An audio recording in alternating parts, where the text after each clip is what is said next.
Olá, tudo bem? Boa tarde. Iniciando aqui pela Módulo FM, mais uma edição do Módulo Saúde, já nesse início de mês de março. E obrigado a você pela sua sintonia. A partir de agora você me acompanha através do seu radinho tradicional, que é a Módulo FM 96,1, e através também das plataformas digitais. Tem YouTube ao vivo, Facebook ao vivo. Beleza?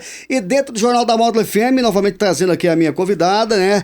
A doutora Graciela Marques, que é clínica geral, para participar novamente conosco aqui desse quadro aqui. Doutora, bem-vinda novamente. Boa tarde, tudo bem? Boa tarde, Jane. Eu agradeço aí o convite da Módulo, né? Mais uma vez aqui com vocês, falando de um tema muito importante nos dias atuais. A gente vai falar de ansiedade aqui no Módulo Saúde desta quinta-feira. Doutora, quais são os sintomas mais comuns, né, da ansiedade, do transtorno de ansiedade? Tá. Quando a gente fala da ansiedade, Jane, é importante a gente falar aí na diferença de pessoa para pessoa, né? Cada pessoa vai desenvolver um tipo de sintoma específico. Entre eles, a gente pode ressaltar a irritabilidade, o nervosismo, a falta de concentração, a dificuldade, né, em realizar as tarefas, mantendo o foco, o desânimo, ataque cardíaco, sintomas de sensação da falta de ar também é um dos sintomas aí referido pelos pacientes.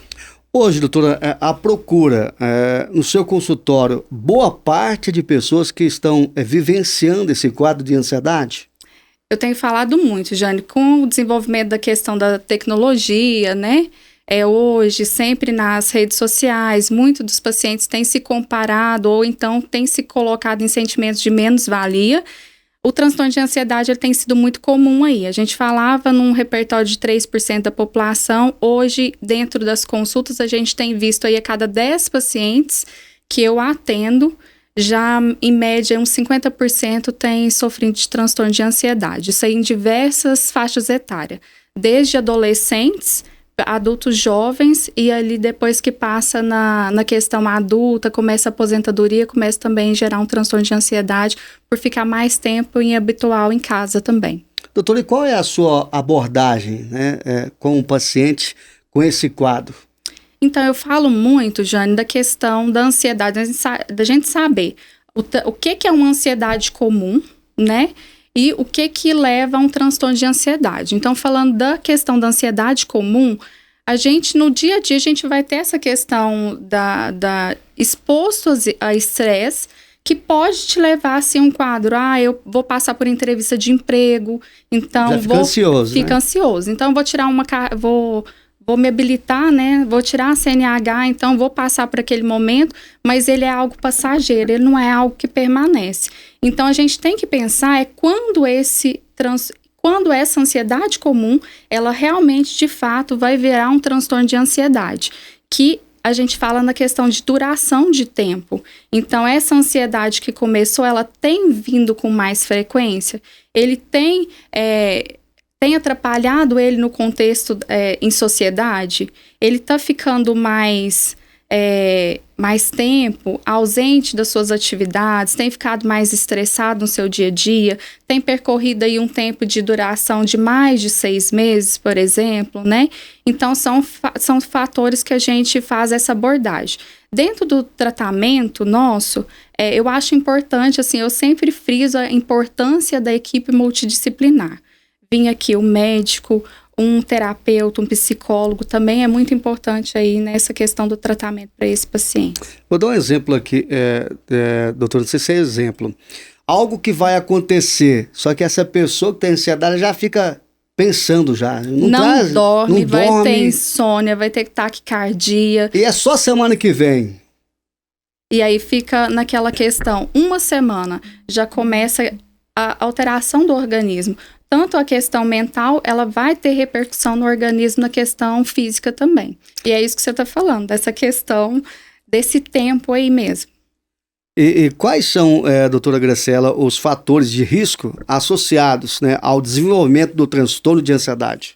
A gente tem que pensar aí já na questão familiar, né, genética. Se eu tenho pais, familiares próximos ali na questão do ambiente, né, e pessoas também que estão no contexto, uma crise financeira, passando por um divórcio, pessoas que a gente olha o histórico, passaram por um abuso sexual na infância, questão de perdas de familiares, tudo pode ser fatores que podem desenvolver aí sim o transtorno de ansiedade. Agora, como detectar, como é o diagnóstico? Tá. Falando um pouco do diagnóstico aí na parte clínica, a gente tem hoje o manual de diagnóstico, né, estatística do transtorno mental, que é a nossa base hoje de referência para estar conceituando esse diagnóstico para o paciente, que é o DSM-5, que a gente leva na base da medicina. Então, é através do exame, da anamnese, do histórico do paciente, a gente vai avaliar tanto a questão genética, o tempo que está essa ansiedade na vida da pessoa, os sintomas que está. Aí a gente passa para a parte clínica mesmo. Eu tenho que tirar toda a parte de outras enfermidades que pode levar a esse transtorno. Entre eles, alterações de tireoide, problemas de hipertensão, que a gente já falou no dia que eu vim aqui, que é um fator que pode interferir também na ansiedade, ataque cardíaco. Então, eu saindo desses outras patologias. E aí a gente, com embasamento também, eu posso referenciar esse paciente para um psicólogo também passar por um teste psicológico para concluir também e fechar o diagnóstico do transtorno de ansiedade, evidenciando mais uma vez a importância da equipe multidisciplinar, né? Doutora, é diferente a abordagem de um psicólogo com uma abordagem médica? Assim, não é que é diferente, eu falo assim que é um conjunto, né, Jane? Eu começo com o medicamento, os pacientes, eles têm que entender que não é uma consulta, eu vou pagar uma consulta ou particular, ou eu começo com um tratamento, tanto no clínico ou no psiquiatra, uma vez vai na consulta e vai resolver o problema. Eu acho que tem que ser várias consultas, porque quando a gente fala de algo emocional, você não vai se abrir para alguém num primeiro contato. Então, tem que ser, assim, um tratamento mais longo e lembrando da importância da terapia em si, do lado da psicologia, para entender o contexto da ansiedade junto com o medicamento que ele vai te dar auxiliar naquele momento, mas para tentar o quê? Sair dos medicamentos, começar o tratamento e depois entrar no desmame e auxiliar outros fatores também, atividade física, para não ser dependente do medicamento, assim, no resto da vida, né? É a pergunta que eu vou te fazer, doutora, né? Quais as opções, né, de tratamento estão disponíveis hoje? Então, hoje a gente tem as terapias medicamentosas, então são vários fármacos que a gente pode citar, tá, Jane? Tem a sertralina, tem o escitalopram, tem a fluoxetina, então diversos fármacos que vão ali ter um tempo de ação entre ali 3 semanas para fazer efeito. Então, às vezes, o efeito terapêutico, às vezes o paciente toma, dá um pouquinho de sonolência, ou tá 5 dias tomando, não, mas eu ainda tô ansioso. Então, não vai resolver naquele momento. Às vezes, o paciente ele desiste do tratamento ou procura outro médico falando que não resolveu aquele problema naquele momento e é porque não teve um pouco mais de resistência na questão da terapia medicamentosa. E tá importante ressaltar também na questão da psicologia, da terapia mesmo, com o psicólogo, para tentar entender quais que são esses fatores desencadeantes que estão desenvolvendo o transtorno de ansiedade. Por exemplo, tem paciente que não consegue ir numa academia, tem paciente que não consegue falar em público, tem paciente que não vai conseguir vir aqui e dar uma entrevista para você, por exemplo. Então, assim, você vão ter limitações e quando isso acontece, a gente está tirando esse paciente de viver algo bom, né? Então, aí que tá importante a gente saber o que está desencadeando isso para ele. Doutora, e como a ansiedade, ela pode afetar a saúde mental ao longo prazo e também física? Tá. Mental, a gente tem que pensar que pode começar com transtorno de ansiedade. E esse transtorno de ansiedade, ele pode levar a uma compulsão alimentar, que vai desencadear um processo de obesidade, ele pode levar a fobias, a pânico e também a outros transtornos. Outro exemplo também seria o transtorno depressivo.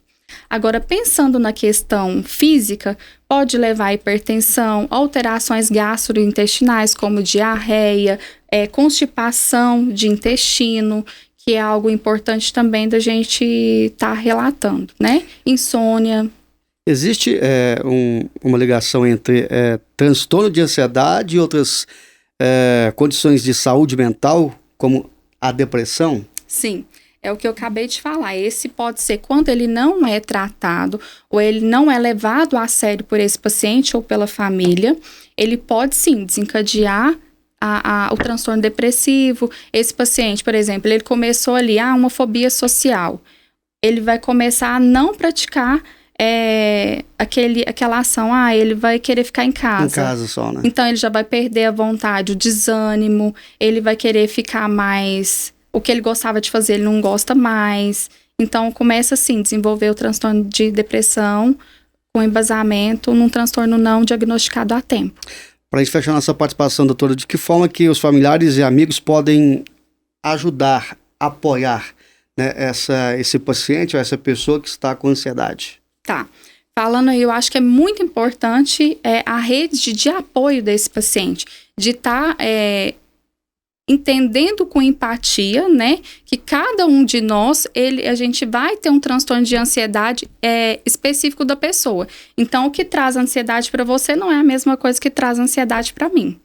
E quando a gente pensa no paciente, é importante no familiar dar esse suporte dele, estimulando tanto a parte da atividade física, da alimentação, da terapia, e não colocando como algo que o paciente não quer fazer. Ele não quer trabalhar, ele não quer desenvolver as atividades dele, achando que é algo como se fosse uma frescura do paciente não estar querendo realizar esse tipo de tarefa. Muito bem, doutora, já quero mais uma vez aqui agradecer, né, a sua presença, a sua participação e mais uma vez conosco aqui no quadro, aqui no Módulo Saúde, desta quinta-feira, iniciando aí esse novo mês, né, de muita paz e muitas coisas positivas. Eu agradeço a oportunidade, Jane, e assim, todo mundo que sofre de ansiedade, a importância, né, de estar fazendo aí o tratamento medicamentoso e psicológico também, né? Muito bem, nesta edição do Módulo Saúde, quinta-feira, recebi aqui a clínica geral, doutora Graciela Marques. Se de repente você perdeu a entrevista, está lá no Facebook da Rádio Módulo FM e também no YouTube da Rádio Módulo FM. Vem aí a segunda parte do Jornal da Módulo FM, na sequência tem o Módulo Esporte e vem aí o Conexão Módulo FM a partir das 13 horas. Tenham todos bom almoço, ótima tarde, valeu! Você ouviu Jornal da Módulo. Informação com credibilidade. Oferecimento Andap Autopeças, Unicep, Rações Saborosa e Sicredi, a primeira instituição financeira cooperativa do Brasil.